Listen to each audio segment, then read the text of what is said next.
टीना और मीना आपके लिए दिल ना उम्मीद तो नहीं कि एपिसोड 18 का रीकैप और रिव्यू लेके आई हैं।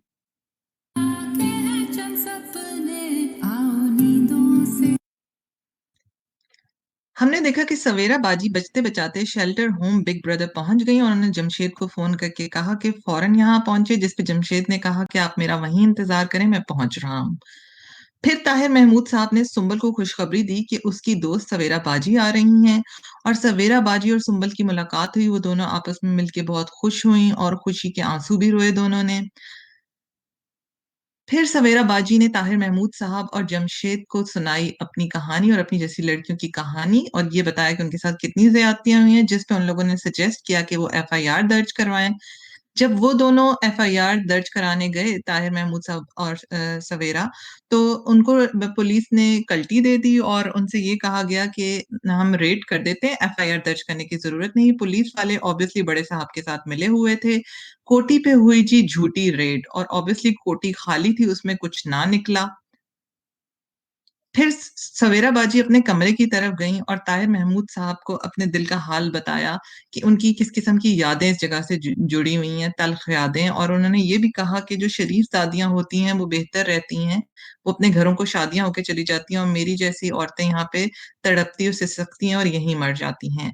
फिर उन्होंने उनको ये भी बताया कि एक डायरेक्टर आए थे और उन सवेरा बाजी ने उन्हें कहा था कि हमारी जैसी लड़कियों की कहानियां बनाएं, अपना प्ले करें। जो डायरेक्टर ने कहा था कि ऐसे ड्रामे नहीं चलते टीवी पे और ये बात सच है। आप लोग देख सकते हैं कि दिल ना उम्मीद तो नहीं को टीवी वन ने पिक किया और किसी और मेन चैनल में से किसी ने नहीं पिक किया, क्योंकि इसमें ऑब्वियसली कोई मसाला नहीं है, सास बहू नंद और ऐसी कोई स्टोरियां नहीं है।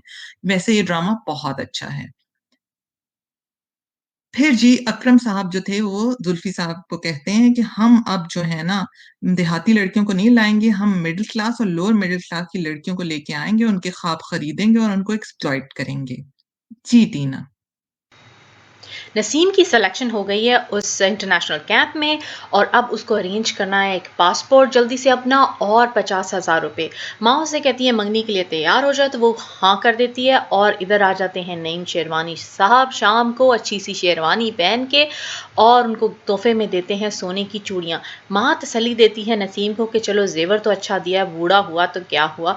तो वो कहती है कि मुझे झूठी तसल्लियाँ ना दो और मेरी मदद करो, मुझे पासपोर्ट बनवा के दो।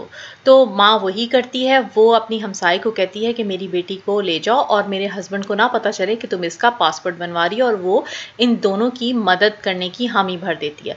अब यहाँ पे नसीम के पास पासपोर्ट तो मेरे ख्याल से बन गया, लेकिन उसके पास पैसे नहीं है 50,000, जिनका इंतज़ाम भी नईम शेरवानी साहब ही कर देंगे बिल्कुल, क्योंकि उन्होंने वो जो भेजी थी चूड़ियाँ उनको वो बेचेगी। लेकिन कैसे?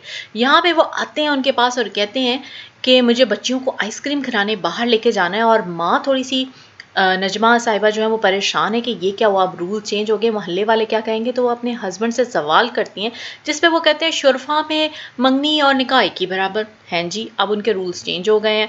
खैर अब हमने देखा कि नसीम ने वो चूड़ियाँ निकाल दी हैं, अब देखते हैं वो नेक्स्ट एपिसोड में उन्हें कैसे बेचती हैं। सुंबुल जो है वो जमशेद से अपने दिल का हाल बयान कर रही है और उसे कह रही है कि जो उसका गम है शायद वो कभी भी नहीं ठीक होगा। तो वो उसे कहता है कि देखो जैसे हम एक पजल की तरह एक दूसरे से मिल गए हैं, टमाटो तुम और मैं, सब कुछ ठीक हो जाएगा, नॉर्मल हो जाएगा। और वो उसे कहती है मुझे टमाटो से मिलाने ले चलो। वो दोनों जा ही रहे होते हैं, शेल्टर के इकराम को नजर आ जाते हैं दोनों, और वो उनके पीछे अपनी गाड़ी लगा देता है। और अभी वो बेचारे जाके रुकते हैं और पीछे मुड़ के देखते हैं कि उनके ऊपर करता है फायरिंग। और यहाँ पे जमशेद भी परेशान है और हमारी सुंबुल भी। लेकिन अब हमें लग रहा है कि इनको नेक्स्ट एपिसोड में हमने देखा है कि इन्हें गोली नहीं लगी और ऐसा ही होगा। तो पर फिर भी हमें नेक्स्ट एपिसोड का है शिद्दत से इंतज़ार। Thanks for watching. Please don't forget to like, comment and subscribe. अल्लाह हाफिज़।